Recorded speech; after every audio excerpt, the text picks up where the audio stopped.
Bonjour, bonjour, je m'appelle Anna Stepanov. J'ai fondé il y a quelques années une école de code, une école qui s'appelle la Wild Code School, donc qui forme au métier de développeur web, développeur mobile, et qui est aussi une école start-up dans le sens qu'on expérimente avec notre modèle pédagogique.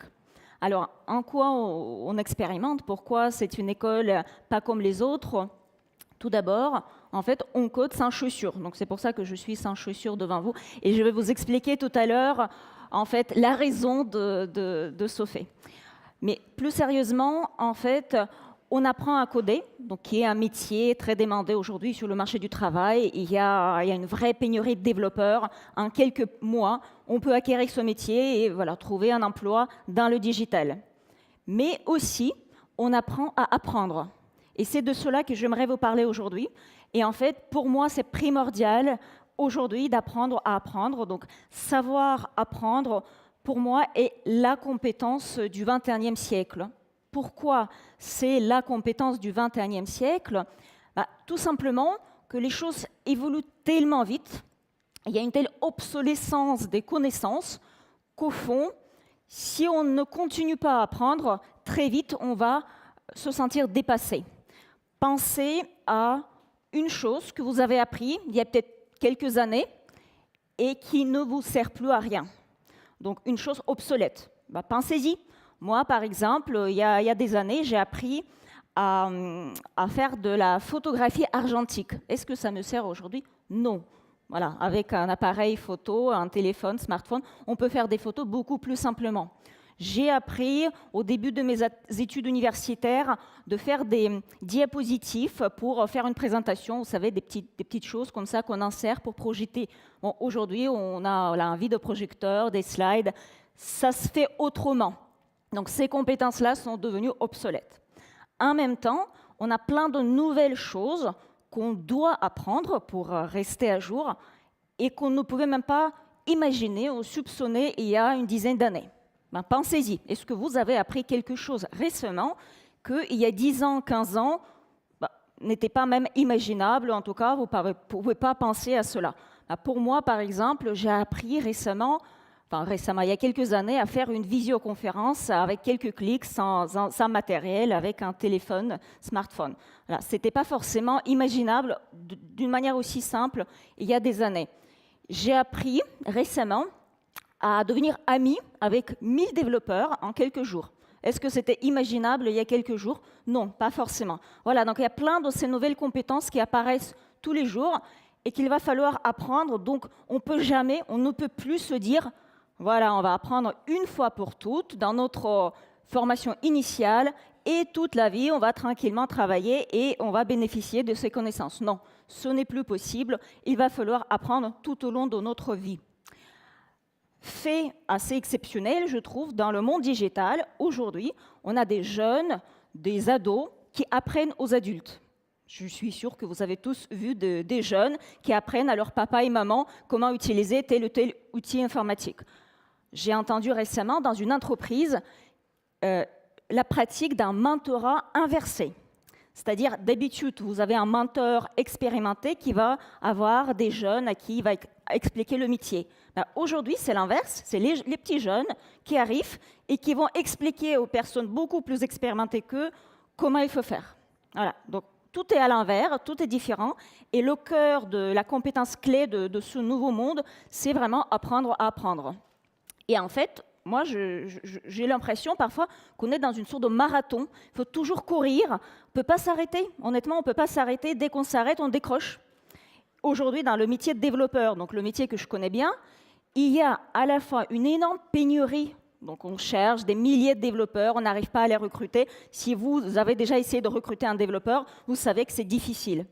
Et en même temps, si vous demandez au Pôle emploi, en fait, ils vont vous dire on a des informaticiens au chômage.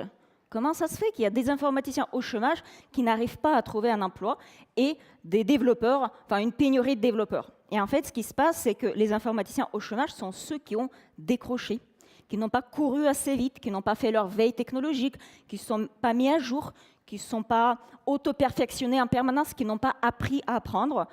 et vous décrochez au bout d'un an, 2 ans, en fait, vous êtes hors le marché du travail, honnêtement, en tout cas dans ce métier. Et dans d'autres métiers, c'est aussi un petit peu vrai. Donc, on est obligés tous, aujourd'hui, d'apprendre à apprendre. Alors, comment on fait? Comment apprendre à apprendre?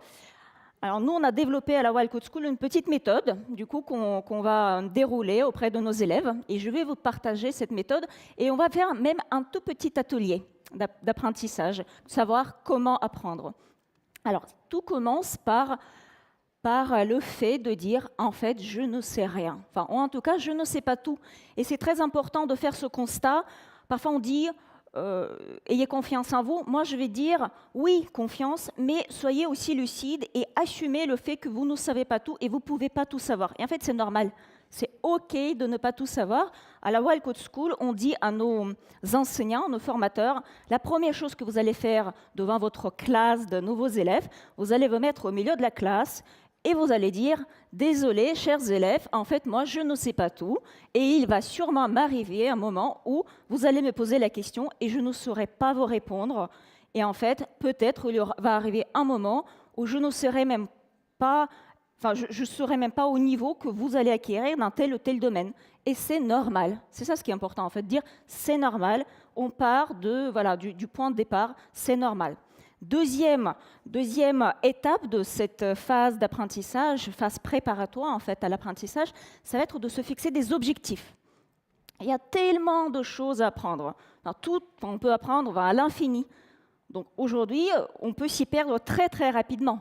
Donc il est très important de se fixer des objectifs et se dire, voilà, aujourd'hui, moi, je veux apprendre cela, être très clair sur cet objectif, et puis donc commencer à construire son parcours d'apprentissage. À l'école, donc à la Wild Code School, chaque élève, quand il arrive en formation, il découvre un référentiel des compétences, donc une liste d'une centaine de compétences qu'il va devoir acquérir au cours de la formation. Et il est très important que chacun s'auto-évalue dès le départ pour bien identifier son objectif d'apprentissage. Troisième étape préparatoire très importante, c'est de faire son propre bilan. Où je suis dans mon apprentissage? Qu'est-ce que je sais aujourd'hui? Et comment j'apprends? Quelles sont mes forces et faiblesses dans l'apprentissage? Personnellement, par exemple, moi, j'adore lire. Je lis beaucoup. Je peux lire vite. Je sais qu'il y a d'autres personnes qui apprennent plus simplement en regardant, par exemple, des vidéos.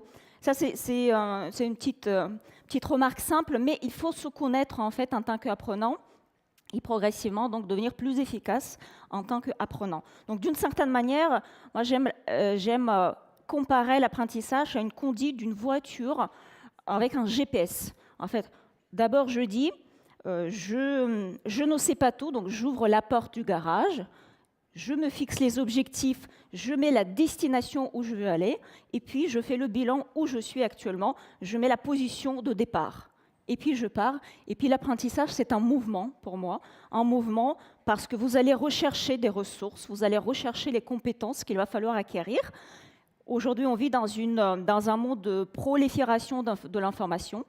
On est saturé par l'information, donc il n'y a plus de problème de trouver de l'information. Par contre, il va falloir chercher l'information pertinente, savoir la trier. Une fois que vous avez trouvé ce que vous allez apprendre, il va falloir la mémoriser, donc apprendre à retenir certaines choses. Et puis, il va falloir l'appliquer, la mise en pratique, donc expérimenter. Et cette phase pratique d'expérimentation est extrêmement importante, puisque c'est en testant, en expérimentant, en échouant, qu'on acquiert véritablement les compétences.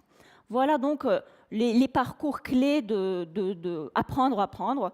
Et puis, nous avons identifié 2 leviers qui permettent d'accélérer, d'améliorer ce processus. Le premier, c'est la force de la communauté. En fait, la communauté apprenante, quand on est ensemble, quand on est nombreux, comme aujourd'hui par exemple, on peut apprendre plus vite.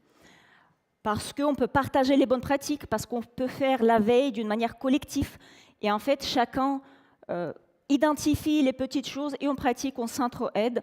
Donc à la Wild Code School, on crée la communauté des Wilders et cette communauté, elle s'entraide dans l'apprentissage. Dans le monde aujourd'hui professionnel, on crée par exemple des groupes de discussion, des chats, ça peut être des groupes de travail, ça peut être même un cercle d'amis, mais ces groupes-là, ils vont vous aider dans votre apprentissage. Voilà, donc la communauté apprenante, c'est le premier levier d'accélération de l'apprentissage. Et le deuxième levier, c'est votre position dans l'espace. Et donc là, j'arrive à mon point de départ, les 5 chaussures. Pourquoi les 5 chaussures? En fait, on a observé que si on vous enferme dans une petite pièce et on vous dit ne bougez pas et essayez d'apprendre telle ou telle chose, en fait, vous n'allez pas être si efficace que ça par rapport à quelqu'un qui va aller marcher, qui va discuter, qui va réfléchir, qui va découvrir les paysages. Et en fait, le mouvement et l'environnement, ils sont importants dans l'apprentissage. Je ne sais pas si vous avez remarqué, quand vous prenez un train et vous voyagez voilà, dans l'espace, en fait, c'est un moment assez efficace pour apprendre des choses. Et en fait, on dirait, je n'ai pas d'études scientifiques honnêtement, donc c'est plus une observation du terrain, on dirait que l'espace, l'environnement, il élargit d'une certaine manière notre capacité cognitive. Voilà, je ne sais pas si c'est vrai, mais c'est comme ça que je le perçois. Et donc, en bougeant dans l'espace, en prenant des positions différentes, en élargissant ses horizons, en changeant la configuration de l'environnement, on améliore notre capacité de retenir les choses. Et donc, à la Wildcode School, nous avons décidé de mettre cela en pratique en aménageant notre espace de travail, d'apprentissage. Par exemple, nous avons des tables un peu classiques où on peut s'asseoir et travailler assis. On a des poufs, on a des canapés. On a un coin où on peut se coucher par terre. On a un coin où on peut travailler debout. Et en fait, on va encourager nos élèves à bouger, à changer de position pour se faciliter un petit peu la vie. Et puis, le fait d'enlever les chaussures, en fait, c'est tout simplement un petit déclic pour notre corps, donc un déclic physique. On se programme. Hop, j'enlève les chaussures, je les laisse derrière la porte. Et donc, je me libère et je me mets en mode d'apprentissage. Voilà, donc c'est une forme de programmation de l'humain, si vous voulez. Je me mets en mode d'apprenant. Et je me libère. Donc, nous avons ce slogan « Les pieds libres, l'esprit aussi ».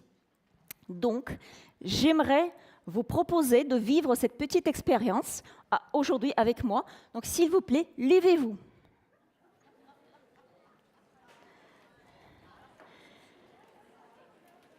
Super, merci. Deuxième étape, enlevez, s'il vous plaît, vos chaussures. Merci. Vous allez vivre, vous allez comprendre, c'est en fait très agréable, on se sent vraiment bien sans les chaussures. Maintenant, fermez vos yeux et juste pensez à une chose que vous voulez apprendre dans les jours qui viennent, dans les semaines qui viennent, dans les mois qui viennent. Une chose, dites-vous, voilà ce que je veux apprendre dans les prochains jours. Dites-vous, voilà, donc je vais le faire, je m'engage à le faire, et je me souviens de cette position sans chaussures. C'est mon engagement devant les autres pour apprendre. Voilà, merci. Vous pouvez vous asseoir. Voilà, vous pouvez remettre vos chaussures. Alors, gardez ce sentiment de liberté sans chaussures. Et puis, donc, je vous souhaite plein d'apprentissage dans les jours qui viennent. Merci. Au revoir.